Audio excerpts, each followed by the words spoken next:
Sam, welcome to the Larson Health Podcast, where we bridge the gap between wellness, mindset, and empowered living. I'm your host, Kim Larson, founder of LarsonHealthWeightLoss.com, and today's episode is about community transformation, how the places we live shape our health, mindset, and future opportunities. My guest today is Sam Bailey. He's a Strategic Initiatives Manager at the Northern Lakes Economic Alliance. And since 2022, Sam has been leading projects that focus on talent retention, economic growth, and educational programs across Northern Michigan. As an extension educator for Michigan State University, Sam is passionate about strengthening communities through data-driven strategies, partnerships, and innovative solutions that support both individual well-being and regional vitality. Sam, welcome to the show. Thank you for having me. So, Sam, take us back to your journey. What inspired you to focus on economic development and community vitality in Northern Michigan? Yeah, thank you for that question. I kind of just stumbled into it, honestly. So I graduated, I was born and raised here. So I graduated from Harbor Springs High School back in 2017 and then went away to college. Graduated from college in 2021, which was not a great time to try and find a job. The joys of pandemic funness. So stumbled into an internship locally with the Northern Lakes Economic Alliance. And I studied political science and economics in college. So economic development kind of bridges those two. And it was a way to have a positive impact on the community that I grew up in. So I hadn't really heard of the organization before, but stumbled into this internship and then rolled that into full time and now in the joint role where I'm shared between the Northern Lakes Economic Alliance and MSU Extension. So wasn't a grand plan that I sought out, but kind of stumbled into it and then found it kind of really fit what I was interested in and what I value. Cool. That sounds like a great opportunity after going through COVID, right? Mm-hmm. So how do you see the connection between the community health and economic growth? There is a lot. Some of the clear stuff is, better health outcomes for higher income individuals. So if you have a higher income, you're able to, whether it's, afford healthier food or a gym membership, or, if your job offers you health insurance and has different kind of health benefits, both physical and mental. So there's the dollar sign kind of associated with economic opportunity and then health outcomes as well. But for community health at large, it's also important to have a significant portion of individuals in your community on private health insurance because Medicare, Medicaid kind of reimburses at or below cost. So if you look at Sheboygan County, for example, if you go back to the early 2000s, I could show you the declining manufacturing jobs in the county, which are year-round, higher paying, offer benefits. Okay. And I want to say it was around 2011, 2012 that the hospital in Sheboygan changed from an inpatient to an outpatient facility. So I'm not a healthcare admin person. I'm not going to say that was the sole decision that, in fact, that influenced their decision, but the payer mix in the county was changing. Okay. So they had less of that private insurance to support their healthcare. So then you have the healthcare facility in town shut down and kind of the ripple out of that. So there's a lot of connections between economic opportunity, jobs, healthcare, or jobs and healthcare insurance, and how that supports the overall healthcare of a community or health of a community. I bet. Wow, that's amazing to hear that. So can you share like a pivotal moment or project that showed you how small initiatives can create lasting impact? Yeah, that's a great question. A small initiative at lasting impact. I guess I'll toot. Like a pivotal moment or a project that showed you. Yeah, I think in rural communities we are, I'm going to say, information and data starved a little bit. We can talk about shifting media and kind of the decline of local media, but Also, like I spend all the time in the data. So if you're in a metropolitan statistical area, which is what the federal government uses, if you're in a big area, they might release the estimates for employment and how many residents and all that data. They release that a lot quicker than rural areas. It's just because we have less people. There's different sampling. Sure. So, but it also means we are often, I'm going to say, driving blind a little bit, or driving while just looking out of the rearview mirror, because oftentimes data releases are coming a year or more after the time has passed.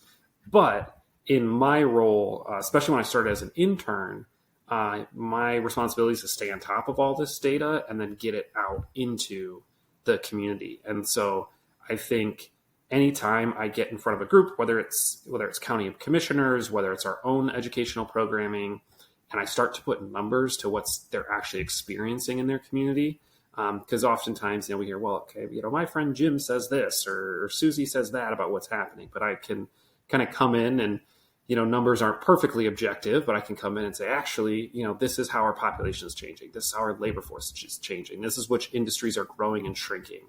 And to see the conversation that sparks from that, and how people kind of sit up a little more and lean in and go, okay, but what about this? Or what does that mean for our community? So I don't think it's necessarily like a lasting impact, but it's always really rewarding to see people kind of engage in that conversation and walk away with a fuller understanding of their community. Okay, cool. Yeah, I mean, it's amazing to see what we can all talk about it, but when you actually have the numbers to back it up and understand truly what is happening, it's amazing the changes that could happen. Mm-hmm. So what challenges and opportunities have you seen when it comes to maybe attracting and retaining talent in rural communities? Because, you have these businesses that you're losing. So how do you build them up? Yeah. So I guess I'll kind of start with the challenge side of things. So, locally or, in cultural discussions, you might hear that, no one wants to work anymore. That's kind of a phrase that goes around. But in reality, there's just less people to work. So on the challenge side of things, we have these large cultural demographic shifts in our country. So you have the baby boomers, for the largest generation in U.S. history, who are aging out of the workforce. And since then, we've had a cultural shift in the U.S. to smaller families. So my mom's one of 7 siblings. My dad's one of 6. Wow. I'm one of 3. Okay, so, in a couple generations, we've had this cultural shift towards smaller families. So kind of the reality of it is we're not raising our next generation of workforce locally. So we kind of have a couple different options. We can make our existing workers more efficient through technology and innovation. We can increase labor force participation. And so there's some businesses doing interesting stuff like that to, more flexible scheduling for people who don't want to fully retire, but still want to work a little bit. Yeah. Engaging overlooked communities like people who are in recovery from substance abuse issues. So there's different ways to engage to increase labor force participation. But the other way is then to attract more people into your community. So that's kind of the challenge side of it. And then one other challenge I would add is in our area, there is a bit of there's a narrative challenge, I'm going to say. So locally, for some people, there's this idea that you have to go away for opportunity. Yeah. Now, unfortunately, we don't have a 4-year university in our community, and that's a reality. I went away to college, and some people are going to do that. But there's also the idea for economic opportunity that, there's not jobs here, there's not whatever here, you got to go away. Externally, there's a perception that we're the place you visit, we're not the place you live.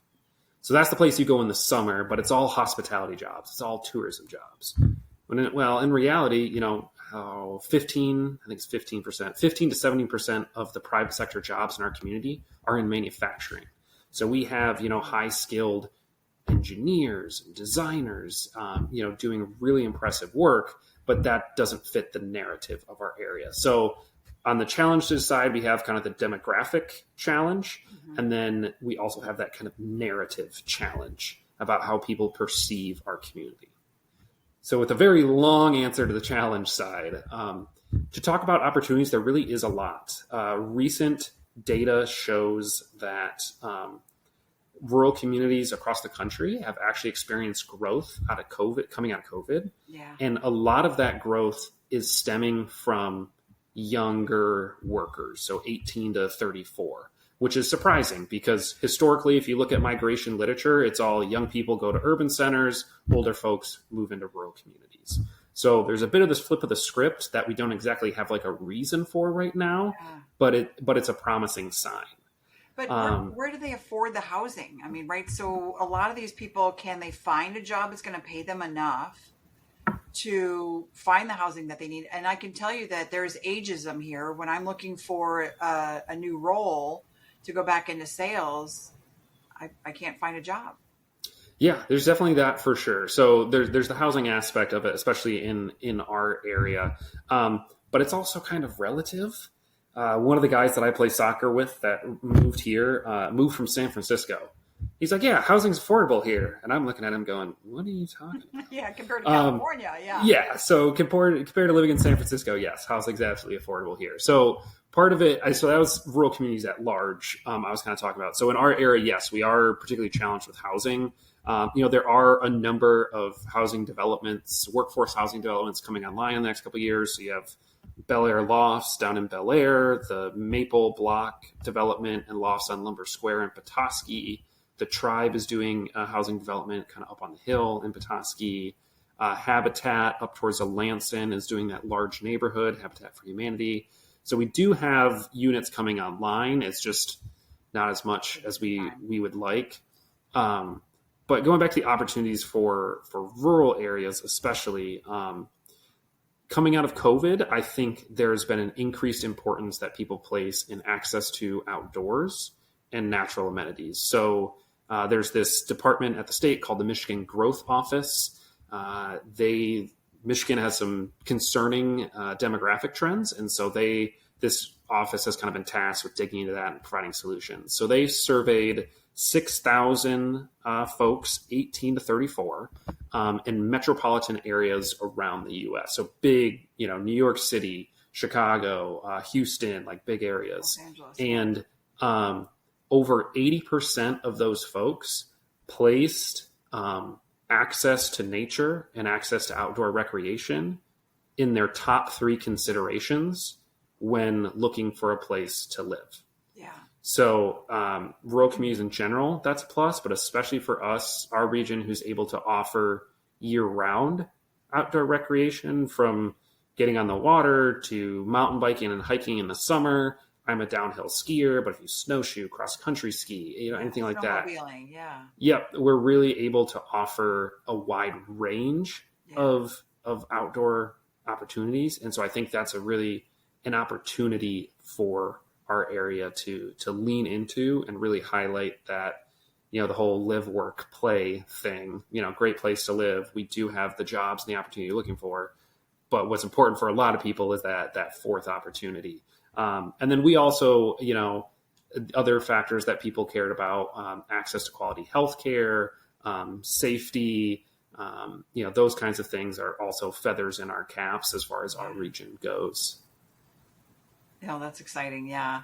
Yeah. Cause it's the same thing for us, right? We're originally from Chicago. I'm born and raised in Chicago, but during COVID, we sold our Chicago home, and we had already had a home up here, and we were coming, on the weekends and when we could, or maybe a week when we started working remote.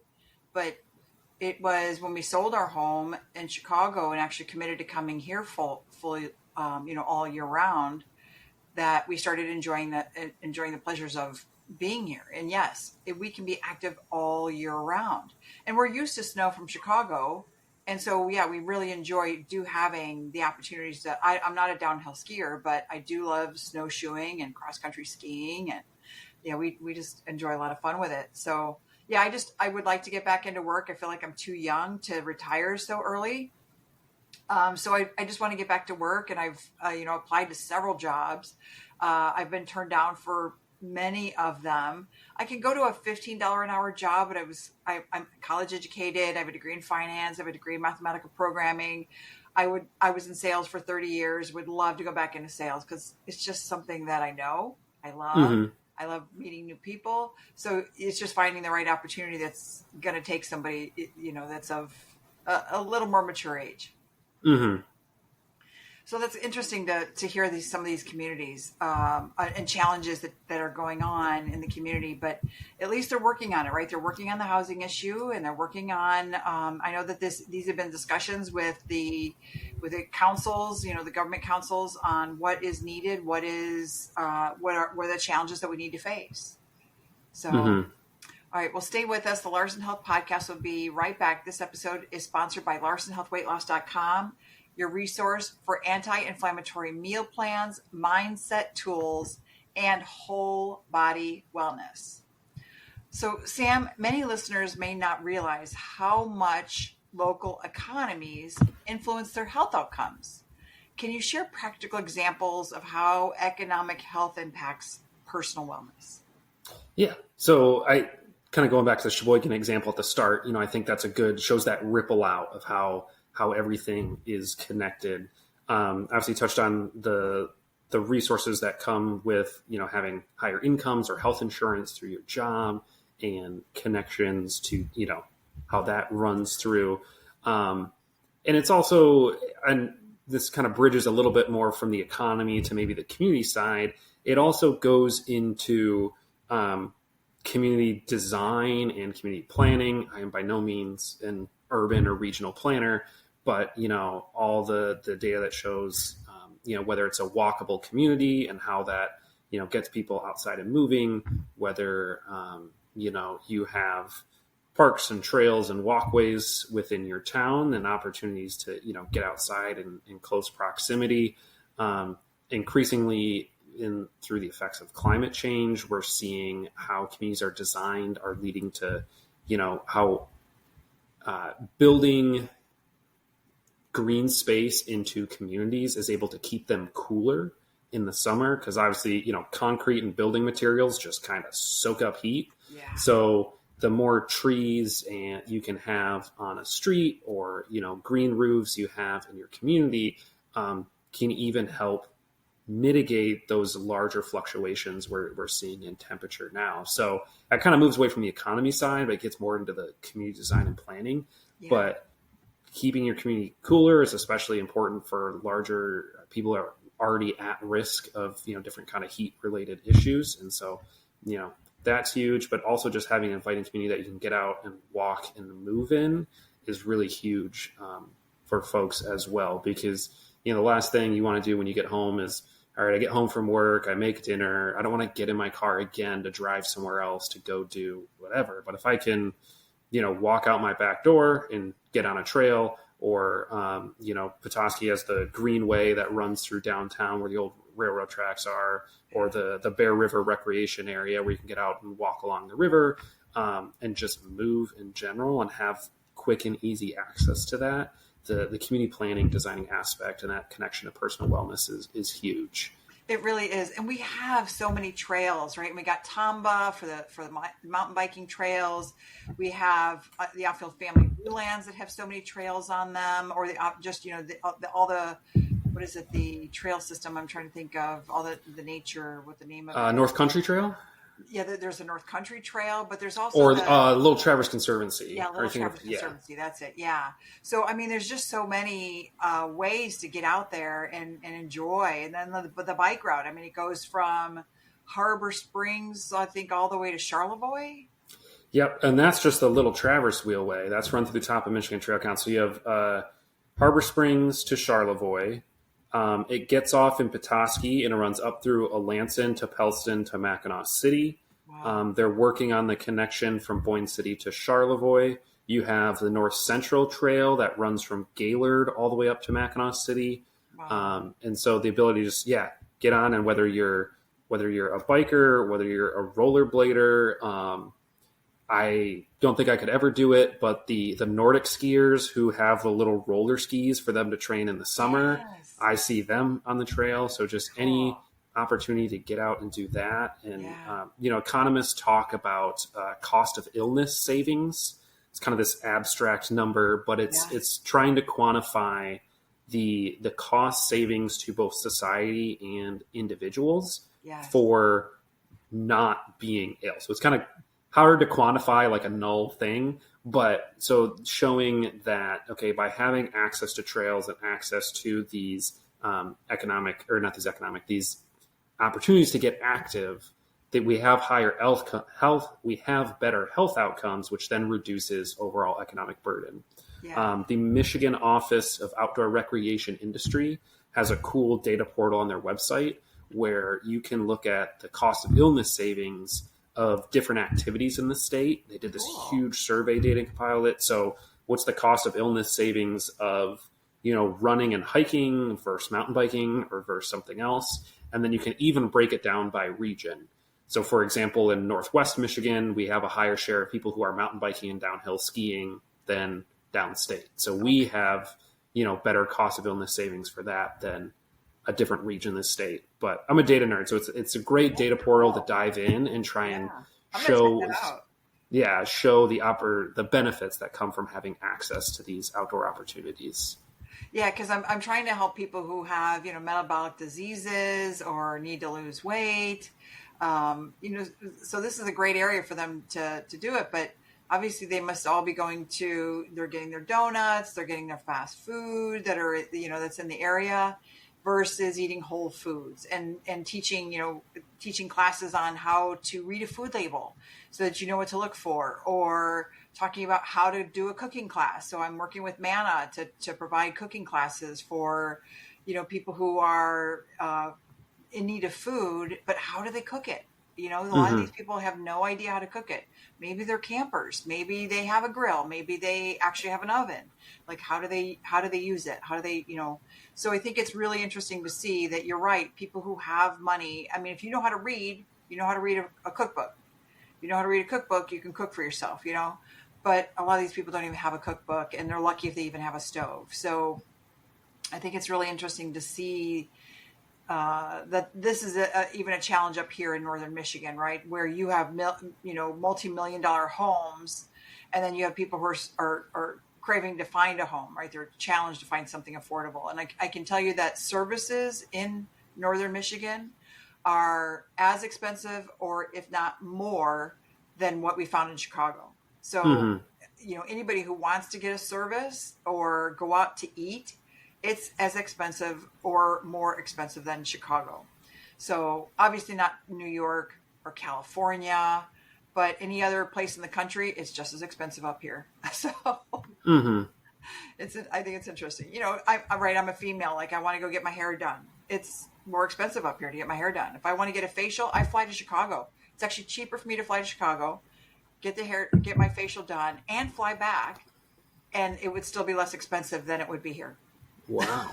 It's just crazy. So what have you learned about the workforce well-being and retention in your role with NLEA and MSU Extension? It's a good question. When it comes to retention, I'm going to make some broad generalizations, but I think the era of the relationship between the employer and the employee ending at the paycheck is, I think, past. Okay. I know I think a lot of people are looking for something more than just, okay, here's your paycheck, and that's the end of our relationship. So I think we're seeing companies that are able to invest in their employees in other ways are having higher retention rates. And so there's some, pretty impressive stuff, like Boyne Mountain has their own childcare center on campus. So childcare is obviously a huge issue in the community. So yeah. And Manna has something also, don't they? Manna has a health coach or somebody who will advise them on proper eating and all that. Same thing with healthcare. And so I think that's an example of investing in healthcare or investing in the health of your folks.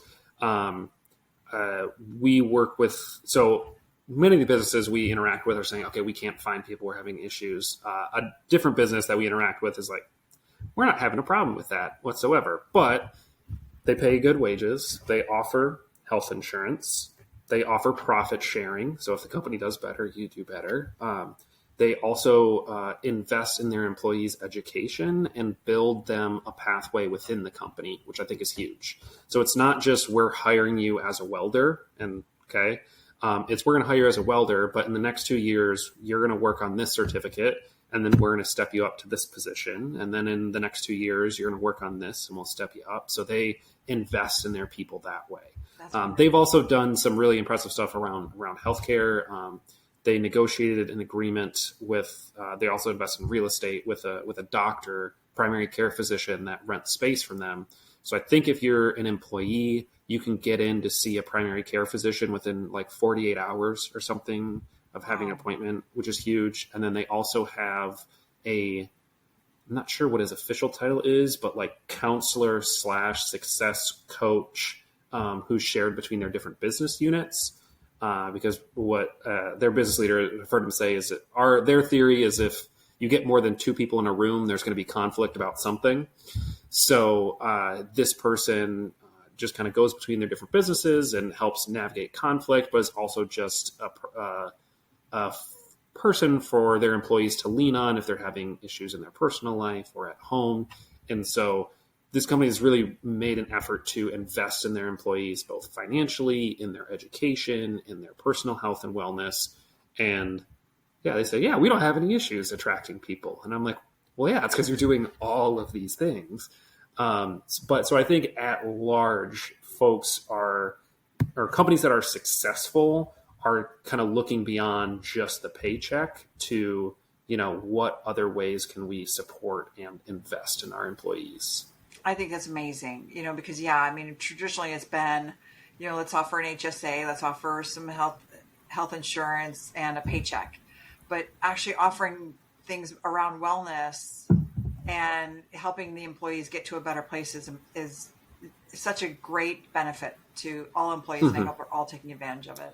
Yeah, and it can be little things like the Northern Lakes Economic Alliance. We have a small wellness fund essentially each year. I think it's like maybe $200 or $300 an employee, where basically it is, are you buying a gym membership? Are you buying a new pair of running shoes? Are you just small amount, but hey, I bought, whatever, that camping equipment that it's going to get me outside, get me active. And so just there can be small things like that are supportive of, investing in your employees and showing interest in them beyond just the labor that they provide you. And I think anything like that is where I see companies being successful who are thinking kind of a little beyond the paycheck and health insurance and 401k. And that's the end of, that's the end of that. Well, that's wonderful to hear. So how does youth engagement and sport, like your work with youth soccer, tie into building healthier communities? This is a huge one, and I'll try not to use up all the remaining amount of our time. So yes, I help coach youth soccer for Petoskey Youth Soccer Association. It's a club I grew up playing at, and now get to help coach, which is really, really fun. There's so much when it comes to health. So I think my mom was a physical education teacher for 30 years. So wow. One of the things that she talks about is lifelong fitness. And so I think soccer is a sport. I'm 26 now. I'm still playing. We play pickup twice a week. I just did last week for down at Venetian Festival. They do a 3v3 tournament and they have an adult division. So my brother and 2 of our friends went down and played. So I think soccer is one of those sports that you can play throughout your life. All life, yes. And it's, so I would say it's that lifelong fitness and physical health part of it. You also have the community and all the social skills and emotional development that come with playing in a team sport, which are boundless. I'm definitely not an expert to talk about, but whether it's developing friendships or just learning how to interact in a team and in a unit, I think is beneficial as well.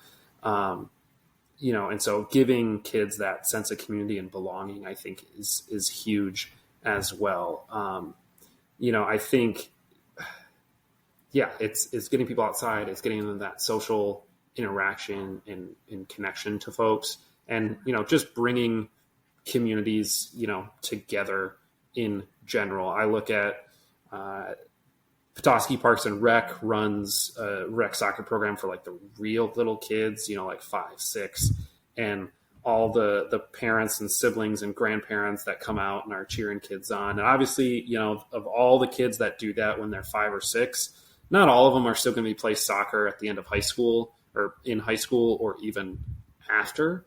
But I still think it's getting kids outside, it's getting them active, it's getting them socializing with other people. Yes. Especially coming out of COVID for a lot of very young kids. Yeah. Sports were their first interactions with folks, kind of outside of school. I have a friend who I went to college with who was helping coach some rec stuff in New York City. And so, he was helping like real little kids, but, if you were like 2, 3 years old when kind of COVID started and then, a year or two of remote, and all of a sudden you're like 5 or 6 and you haven't had as much of the social, development as other kids, stepping into a little soccer team is a huge step for them. So I think that the social aspect of team sports can often get overlooked beyond the physical, but I think those two tie together really nicely as far as building a healthier community at large. Yes, I agree. And I think it's wonderful that, you grew up playing soccer. Now you're teaching soccer to youth, and it does really build community. And, for somebody who just moved up here 2 years ago, full time, or a little less than two years, I knew that I needed to take initiative to build community, right? Because I had it in Chicago. I was born and raised there, right? So I already had it going to school and working. And so working to, join the women's golf group, join the community, the Harbor Springs Chamber of Commerce, the Petoskey Chamber of Commerce, become an ambassador, volunteer at the movie theater, join, did I say book club, the golf league, the women's golf club, there's just so many different things you can do.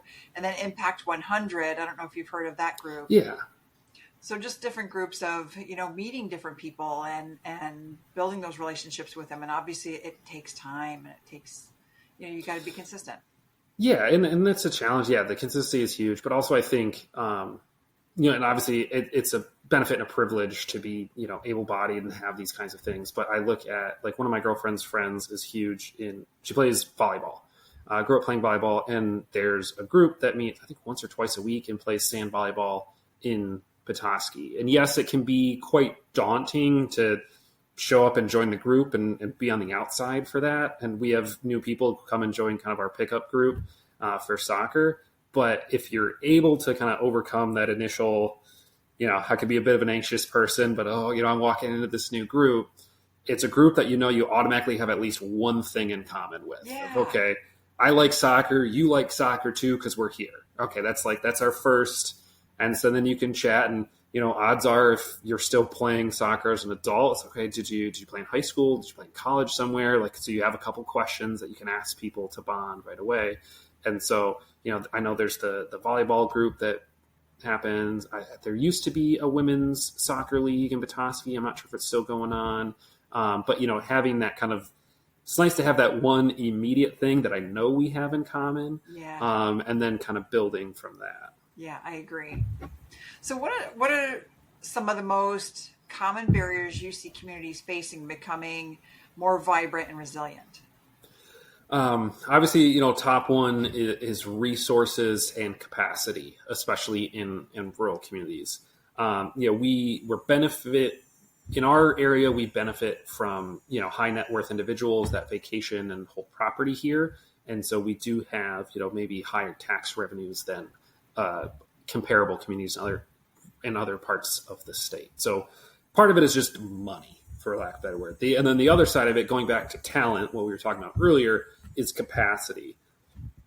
Do we actually have the person on staff who has the capacity and isn't pulled in 10 and 12 different directions to take on whatever new initiative, we want to talk about? So, City of Petoskey recently launched, can't think of the name, but like a youth advisory council, where it's kind of middle school and high school students who get to learn about city and local government, but then also kind of be a sounding board for the council and professional staff to be, okay, we want to engage more with young people, or we want to get more young people to these kind of events. What can we do? And so I think that's a great initiative, and it'll build a more vibrant and resilient community. But you have to have someone who's got the time on staff to say, yep, I'm going to, engage in that.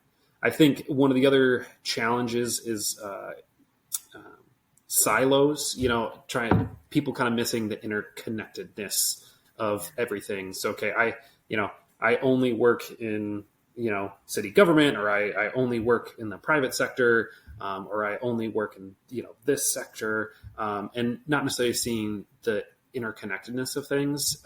In our region, it can also be geographical silos. So the NLEA works across 4 counties. Yeah. And part of the reason it's important, or I would make the case it's important to have a regional entity, is how interconnected our economies are. So if you look at our region, about 30% or 1/3 of workers live in a different county than they work. Okay. So I live in Emmett County. Our offices are in Charlevoix, or are in Boyne City, are in Charlevoix County. So when I go to the office, I'm driving across county lines to go to work. And so that's why, we can tend to get, especially on the local government side, it's okay, I'm responsible for my pocket. This is the geographical boundary, which is important. That's the community you're responsible for. Yeah. But it's also important to see the larger play. So using Daifuku as an example, Daifuku Jervis Webb, a large manufacturer, they used to have 3 or 4 manufacturing facilities that were spread across Emmett and Charlevoix County. And about 4 or 5 years ago, they consolidated all of those into one facility in Boyne City. They built a brand new $20 million manufacturing facility. It is crazy impressive. They do build really cool stuff there. But if I put my Emmett County hat on for a second, it's, well, those jobs left our county, But if you kind of put your regional cap on for a second and say, okay, Daifuku is a global corporation. They could have taken that $20 million check and built a factory anywhere in the world. Anywhere else, yeah. They chose to invest here. Yes, now some people are going to have to commute further, or they're going to decide, that commute's no longer worth it to me. But that's still a large manufacturer employing over 100 folks in our region, many of who are going to travel across county lines to get to that business. Yeah. And so that's where I think it's important to kind of break down some of those silos and see how, things connect. And especially with housing now, a housing development in one community is going to benefit everybody in the region because we just need housing in general. People are going to be traveling across the county lines, but also, one thing a healthy housing market needs is movement. So people moving from the apartment who then are able to move into their first home, which opens up the apartment for me to move into. So I'm no longer living with my parents. Yes. And so having, movement at large in a housing market is important as well. So kind of breaking down those. So to wrap my very long answer up, common barriers, financial, the money side of things, capacity for staff and folks who have time to dedicate to, engaging initiatives. And then the third, I was going to say, is silos, whether it's in your sector or in your geography, but kind of breaking down those so people can see how communities and economies are interconnected to then work together to become more vibrant and resilient. True that. So you're listening to the Larson Health Podcast with Sam Bailey. Visit LarsonHealthWeightLoss.com for wellness resources and real food healing guides. So Sam, you've helped organize initiatives like the Economic Symposium. What kinds of conversations are happening there that impact everyday people in your region? Yeah, that's a great question. So for those that don't know, the Economic Symposium is an event hosted by the Northern Lakes Economic Alliance. It's every May, and it is a gathering of private and public sector leaders from across the region and across the state. We get a lot of our state level elected folks there, and we dive into economic and community vitality, and we pick a different theme each year. So last year was innovation. That was 2 years ago. So innovation, that was 2 years ago, was innovation. But yeah, so innovation. So what makes companies able to build a culture, to create that new product, to develop that patent, to solve that problem for their client. And on the flip side for communities, what's that new initiative we've got coming online? So this past year, we were talking about planning for the future. So oftentimes in our work, you can get stuck up in the day-to-day. So taking that step back to look long-term. So we had a couple of business CEOs, regional CEOs come in and talk about, what are the indicators that they're looking to for their business for planning 5-10 years out. And obviously for C-suite folks, that's affecting everybody that works under them. We had local developers and a few community leaders come in one of the breakout sessions and talk about housing developments. So it can take a long time for the idea of a housing development to happen to when folks are actually moving in. Yes. Because whether you got to tackle zoning challenges, whether you got to tackle infrastructure to make sure they have a big enough water and sewer line to get to that property, then you've got to deal with the actual constructing or permitting and then construction. Then there's the financing of it all. And so that's a really long-term project. Yeah. Yes. And so while these are just a couple examples of conversations that are happening there, we really try and make sure that we're having conversations that ripple out. And through the breakout sessions, folks can engage in a bunch of different things. So I think the housing one is a perfect example of that's affecting everybody. This year we had the state demographer come and talk about those long-term population trends that I mentioned at the start. She was breaking it down by the region of how is the age makeup of our region shifting? What does that mean for our workforce? How is our total population changing? What does that mean for our infrastructure? And so any one of those conversations happening at Symposium is going to ripple out, and it's about a topic that's impacting everybody. So true. So what small steps can communities take to begin revitalizing themselves, even with limited resources? Yeah, that's a great question. And there's a lot that folks can do. I think early on, it's laying groundwork. So it might be doing some asset mapping of, okay, what are the assets we have in our community? And it could be the community assets. So we have great parks, we have great trails, we have access to the water. Okay, that's a strength we have. Let's lean into it. It could be, okay, we have sewer and water capacity in our community. That means we could take on a housing development or maybe a larger manufacturer. So figuring out what assets you have in your community, and that might be a strength you can play to, but that also might point out a gap in your community of, okay, one thing we don't have a lot of in our region is industrial zoned land for companies to expand. Okay. So we have a lot of manufacturers up here that have plans to expand either on their site or build a larger facility, and they want to do that in the next 5 years, but there's not a lot of inventory around for them. Or maybe there's a piece of land, but it doesn't have the electrical capacity they need or the water capacity that they need. And so it might identify a gap for you. So kind of that asset mapping is one thing. Another is talking about the silos I mentioned earlier is, finding those connected points between maybe different departments in local government or different nonprofits that support entrepreneurs and business owners. And so maybe trying to develop, I don't want to say a step-by-step guide, but kind of maybe a living document that is, if someone says, hey, I want to start a business and this is my idea and I want to do it here. Okay, well, you have to go to the building department to do, planning and zoning for that site. And then you got to connect to this organization to help get some financing for it. And then you connect with the NLEA to help with this. And you connect. So it can be very confusing for the person that has a vested interest and wants to start the business or wants to do a housing development, or maybe they're a business owner and they have the second floor of their downtown building is vacant. And they say, I might want to put some apartments up there. So we have some workforce housing.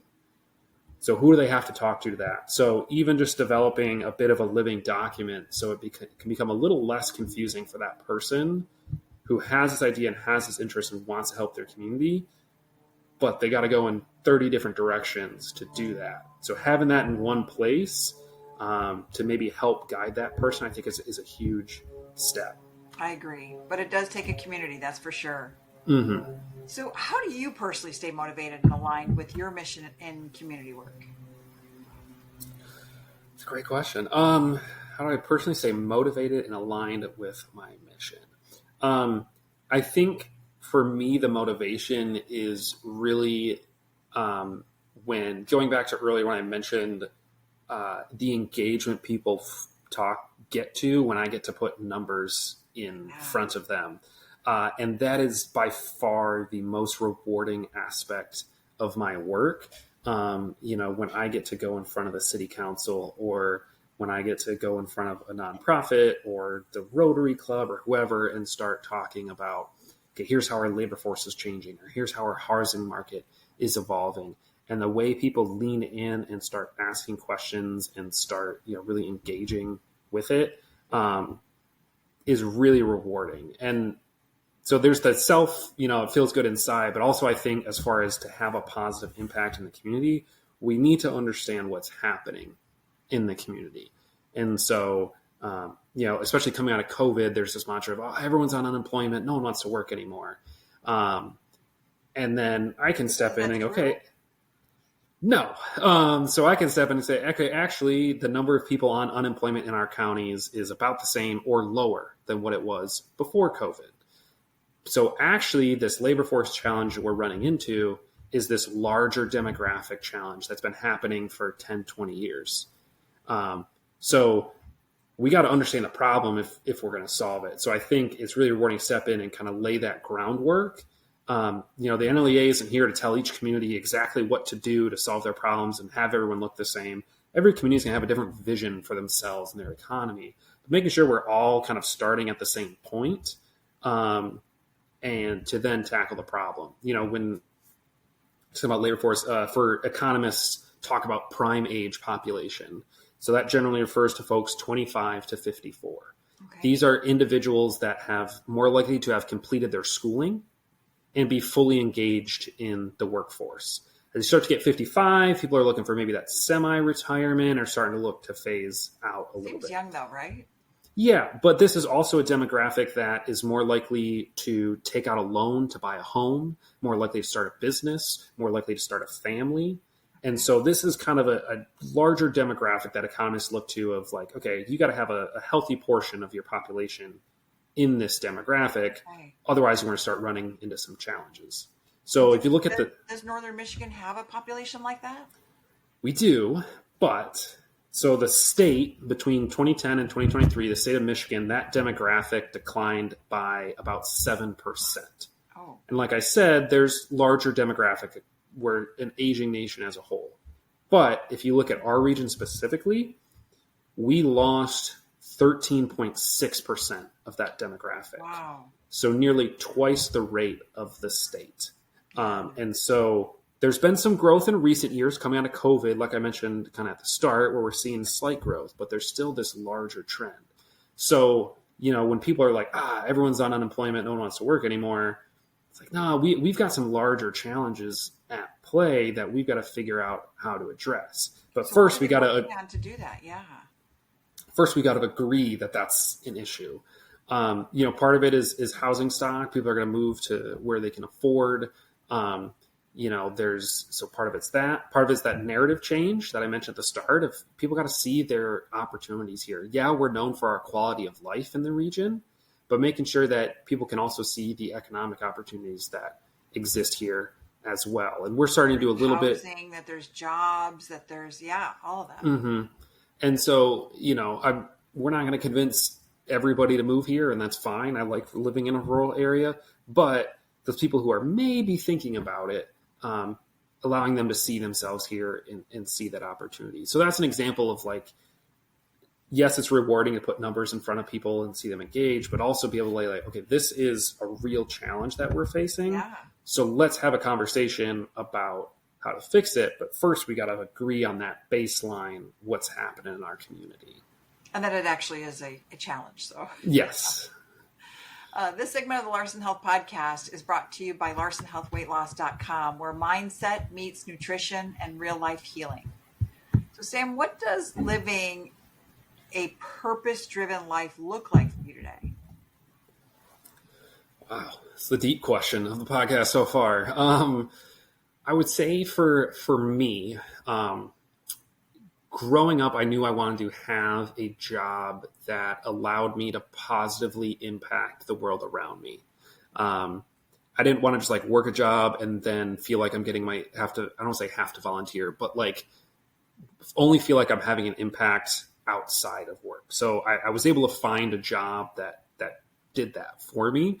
But also, finding ways to give back. I love coaching. I think about all the coaches that shaped who I was as a player, but also like who I am as a person. And so I think I really enjoy finding that opportunity to give back in that way. I'm working on my master's degree right now, so I've had to step back a bit from coaching because working full time and going to grad school and coaching would have been a bit much. But so I'm only coaching. I'm not leading a team myself. I'm just kind of helping out one night a week.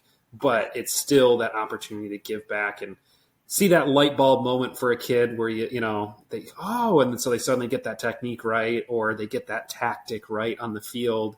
And you kind of see that light bulb moment and they go, oh, this works. Like, I like this. And so it's finding ways to have that positive impact is what I knew I wanted, both in my professional and my personal life, I think is what I strive to do. So what myths about economic development and rural vitality would you like to debunk for listeners? Ooh, what myths are out there? That's a good question.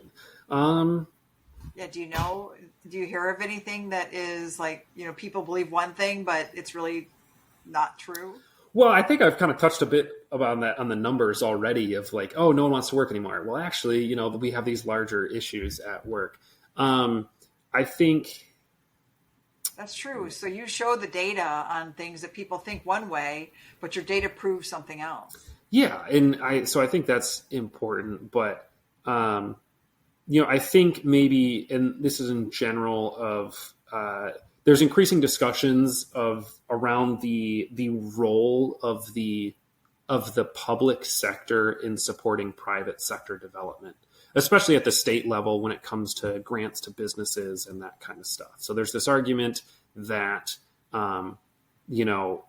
those are tax dollars. We shouldn't be helping private sector. We shouldn't be choosing winners and losers, that kind of thing. And there's definitely valid criticism in that, and I agree with it to a point. But also, I think it's just a reality that we've got the public and the private sector have to work together if we're going to have opportunities. The business is going to need a sewer line. They're going to need a water line. They're going to need something to. So using that Daifuku facility as example, $20 million factory just outside Boyne City in the township. Well, they have to have a fire suppression system in that factory, and it's huge. They can't run that on just a well. They've got to have a connection to a municipal water system. So the NLEA helped kind of make an agreement between the city of Boyne City, the township, and Daifuku to help run a water line out there. But then some of the tax value from that property has got to go back to the city to help maintain that water line. Okay. And so that's a really concrete example, for lack of a better word. Yeah. But a factory just can't snap their fingers and put up their own water system, tomorrow. So I think for substantive economic, whether it's housing development or a business development in our region, there's going to have to be some kind of collaboration between the public and the private sector. Especially now as costs go up for everything. Tax abatements, which don't abate old taxes. It's only new tax value. So the tax value is still going up. Locals are still pulling in higher tax value. It's just not going up as much. They're going to say, hey, we're going to help you out for a couple years. We're going to abate these new taxes, and then you get to invest that money in your business. Taxes will still go up at the end of it. The local unit can put benchmarks in and say, okay, we're going to give this tax abatement, but we want to see 5 new jobs. So I think any development in our region is going to take some collaboration between the public and private sector to really get it across the finish line. I agree. So, Sam, finally, what's next for you in your mission to build a thriving community? It's a great question. I would say for me, part of it's working on my master's degree. I'm getting a master's in public policy, so I can help help communities kind of analyze what are the implications of different policy decisions they make. And another thing we're working on, both me personally in my master's, but also what the NLA is working on, is a lot of my current work with data is historical. So what's the trend line from the past to the present? We're looking at some new data tools, and also I'm working on my master's program, but being able to look forward. And so not just, okay, what got us here, but if you do X or if you do Y as a community, what are some of the future implications of that? And I think that'll be really important to, help build thriving communities, because it's one thing to understand how you got here, but you also need to understand your options looking forward. I agree. And so I think that's something I'm really looking forward to, building that skill set personally and also getting the tools to help do that for communities. So we can't just have informed discussions about the present, but we can also have informed discussions about the future. That's exciting. So Sam, thank you for sharing your insights on building healthy, vibrant communities. Your work reminds us that wellness extends beyond our personal choices. It's deeply connected to the communities we shape and the opportunities we create for each other. So to our listeners, if this episode resonated with you, remember, your involvement matters, whether it's in your family, your neighborhood, or region. You have the power to build spaces that support wellness and purpose. Visit LarsonHealthWeightLoss.com for wellness resources and mindset support that help you step into the life you desire. Until next time, nourish your body, transform your mind, and live with purpose. You can reach Sam Bailey at NLEA, the NLEA.com. Sam Bailey's on LinkedIn or YouTube, Northern Lakes Economic Alliance. Thank you for joining us today. Thanks, you. Sam. So, what'd you think?